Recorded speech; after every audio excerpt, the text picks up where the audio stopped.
Hello, Sid Roth here. Welcome to my world where it's naturally supernatural.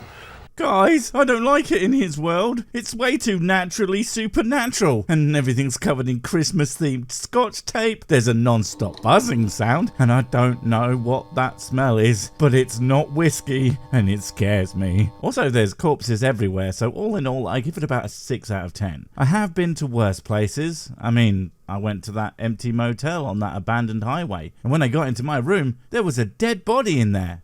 Just the one. Talk about budget. Heaven, hell, these are natural things. Wow, that's quite the opening gambit. Two very much supernatural concepts are actually totally part of nature because this guy says so. That's one way to think about it. I mean, it's wrong. Those ideas are in fact not part of nature. Because to be part of nature, you have to be able to do science at them. And unfortunately, they are both completely unfalsifiable. You can't prove them wrong, which actually makes them way more likely to be wrong. So, yeah. They're not fantasy, but you decide for yourself. I will decide, yes. Yes, they are. And shit ones at that. I mean, I know you probably guessed that about hell, but heaven's not all it's cracked up to be either. Eternal life is already going to be way shitter than you think. But also, you'll have to be there with your loved ones. I fucking hate my loved ones. They are the worst. No, I'm not talking about Mrs. Sick. She's an asshole. It's great. I want to introduce you to my guest, Mary Catherine Baxter. Screw your guest. I mean, I'm sure she's a very nice lady, but look at this shit. This is clearly some, late 90s to mid 2000s type of show because of the low res and the TV aspect ratio. But some absolute weapon has stuck a fucking like button on it. Leave the old shit alone, goddammit. I mean, it is garbage, but it's us now getting old people's garbage. And we like it as it is, even when we really, really don't like it because it's stupid. Because in April of 1976 at 2 a.m. in the morning... 1976? What the hell? How long ago? What, is she going to be recalling an old story? How is that going to be accurate? How can anyone remember anything that happened more than 20 or 30 seconds ago? I mean, it's just impossible. Anyway, what are you all doing in my house?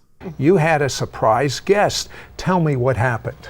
And in the AM of the day guest, I hope you threw them out on their ass. Anyone showing up at your house at any time before midday is a complete and total violation. But at 2 o'clock in the morning, when you're fast playing video games still because you've lost control of your life, is just not cool, man. And the video games back then, well, it was probably Pong, 1975, home release of Pong. So, you know, great, highly influential game, but that shit gets old real fast. I don't think it even had a single player.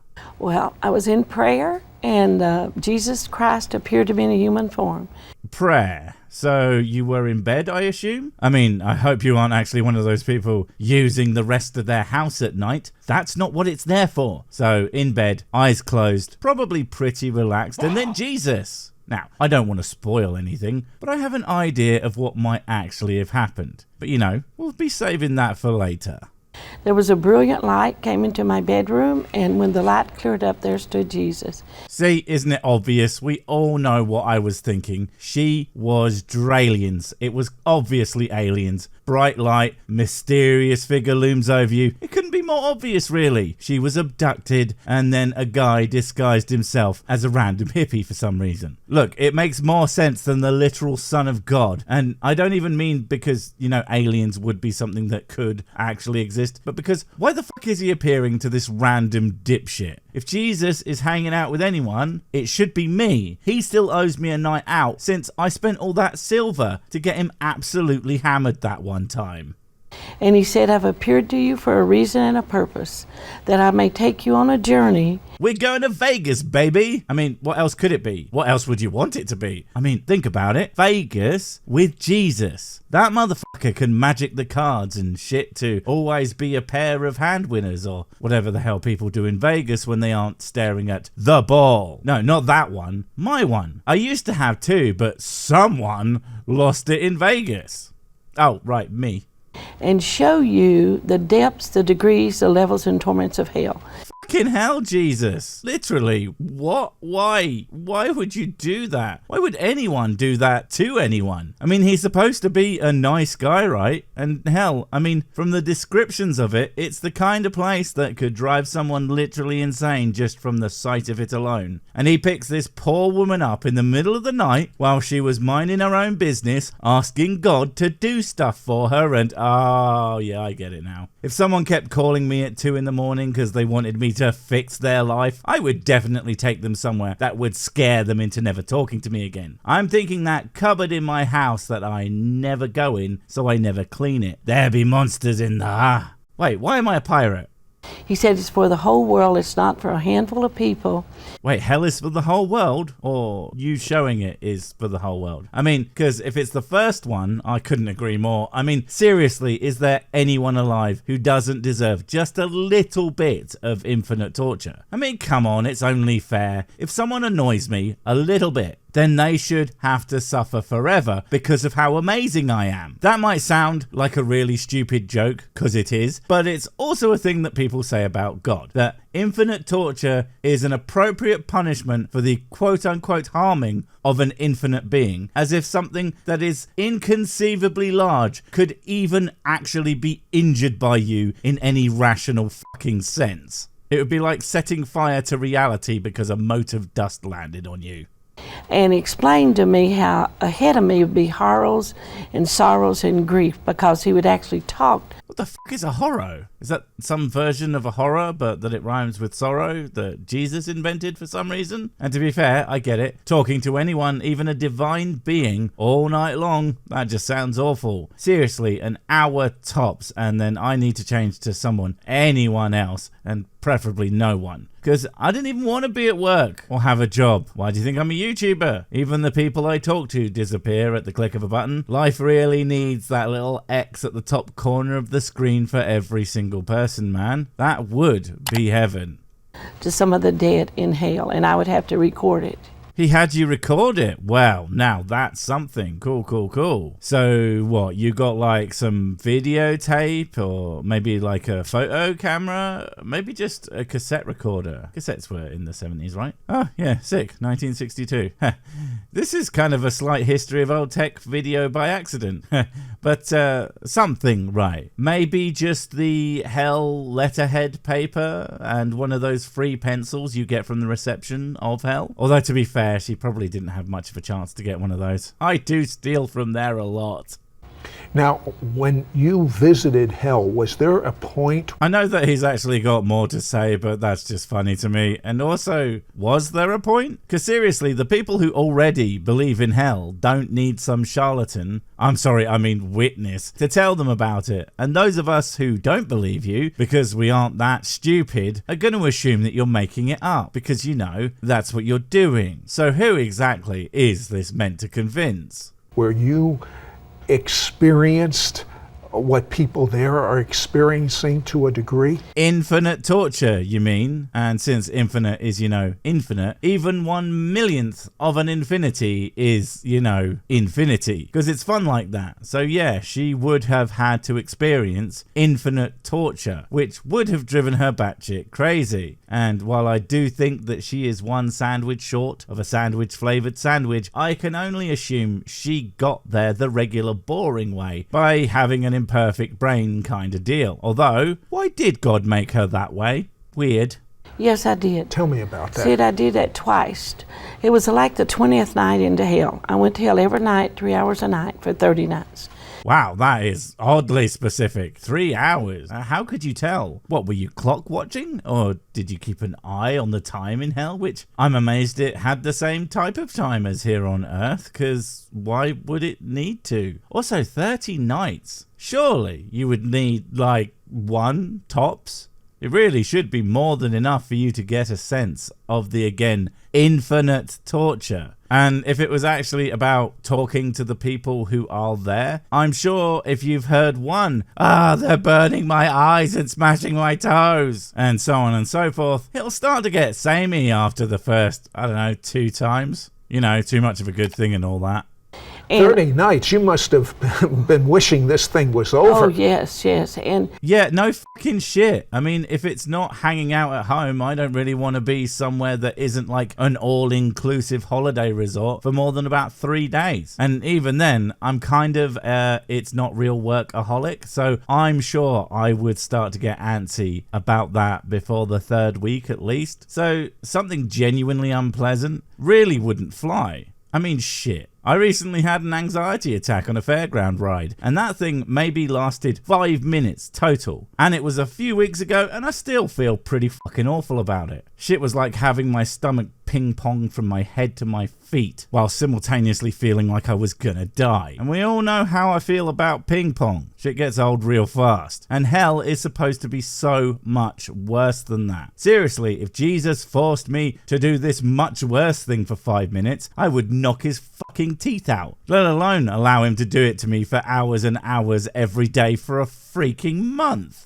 Now, we can treat it lightly right now because it's back in 1976. Yeah. However, nothing. Treat it lightly. She apparently went to hell. LOL ROFLMAO ETC. What the fuck are you talking about? That's like saying, well, you know, I did watch my whole family be tortured to death while I was slowly being fed into a meat grinder feet first, and I had to listen to non-stop Sir Sick YouTube videos, and acting like that was some kind of hilarious anecdote and not a traumatic story you'll read about someone in their biography that explains why they get so weird whenever you offer them some ground beef. What do you mean that's not a real breakfast?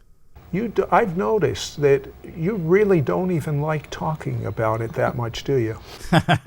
You know what I do when I don't want to talk about something? I go on fucking TV about it. And what's the betting she's got like books and other interviews and likely a lucrative idiot milking, if not career, then at least side hustle of selling Jesus took me to hell and all I got was this lousy nothing because I forgot to bring anything back, but it was totally real honest guys range of t-shirts. no. Why? Because it bothers me because of people that go to hell. They're lost and there's no more hope for them. Oh, I know, it's so sad. If only there was an all-powerful being that had infinite love for them, who could and would obviously save them from such an absurdly evil fate. That, of course, no such being would ever inflict upon anyone for any reason ever. But unfortunately, God doesn't exist, so, you know. And that is actually something that kind of makes sense in this situation. If hell is real, then Tri-Omni God isn't. A world in which infinite suffering is a possibility, no good God could exist. So if you think they do at the same time, well, you're going to have to pick one to knock on the head if you don't want to sound like a giant moron. And no one wants to sound like me. Not even me. Okay, first of all, where is hell located? In the middle of the earth. What are you, like 7 years old? Hell is lava and earth am lava, so that's where hell is. If I didn't know that this was 100% not a parody, I would be so sure it was. Goddamn, hell is not in the middle of the earth. You know why? Because not real things don't just appear in the middle of great big cores of iron, you dingus. And it's in the shape of a human body and it's on its back. Well, that's imaginative, and I mean that literally because of course it came from your imagination. Because how the fuck would that work? It's the center of the earth. But also, it's in the shape of a human, and hell is like on its back. So is hell like a cavern in the shape of a person? Or is there a giant floating body in the middle of some other space within the earth? And how were you able to even see either to know what it looked like? Everything about this sounds like, well, it sounds like a pretty cool fantasy world, but only because, you know, that's what it is. Fiction. And there's different levels, different degrees, different fires of torment. Different levels of back. I mean, I thought I was fat, but at least my back isn't measured in levels and degrees. Maybe there's hope for me yet. How does someone enter hell? Well, now, that's a good question. In fact, that's a fucking great question, actually, and I cannot wait to hear how it works. Especially when, again, the center of the earth. And yet, we haven't found any ways to get there, for some definitely not it being fake reason. Through a gateway. There's tell me what gateways it called looks like. tunnels. They're kind of like tunnels or tornadoes, and they spin around and back again in the atmosphere. There are tunnels, but they are tornadoes. And this is what goes through the earth? Or does it not? Or shit, is this how you get from the inner core to the body? Goddamn, this lady. She must have some of the funnest D&D campaigns, man. Very creative. Wink. I have to say wink because, you know, helmet. And they're hooked to the earth. And they call them tunnels, but Jesus calls them gateways to hell.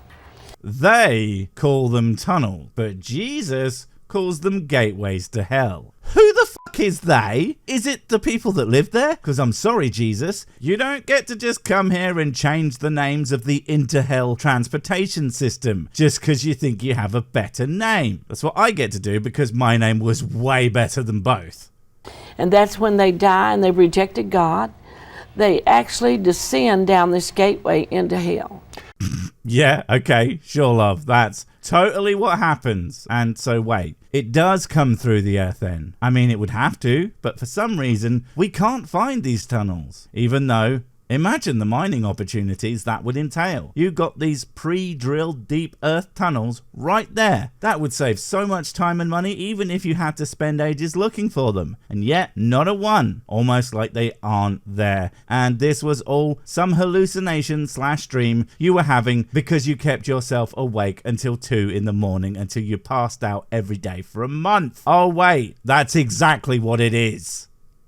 Wait, before you go, I have something super important to tell you. It's life or death. It will change everything forever. Nope, wait, it's gone. Oh well, probably wasn't important. But while I have you, don't forget to comment, subscribe and notify. And if you want more of my smexy voice, check out Mrs. Six's channel Spoonstaff Stories, where I narrate and voice all the videos, and she does the work. And if you want to support the channel, check out the merch store for cool t-shirts, or check out Patreon, memberships and PayPal to support directly. Finally, follow me on the medias of social to get completely pointless guff and to keep up on the latest releases. Oh, I just remembered what I was going to tell you. Whatever you do, don't touch the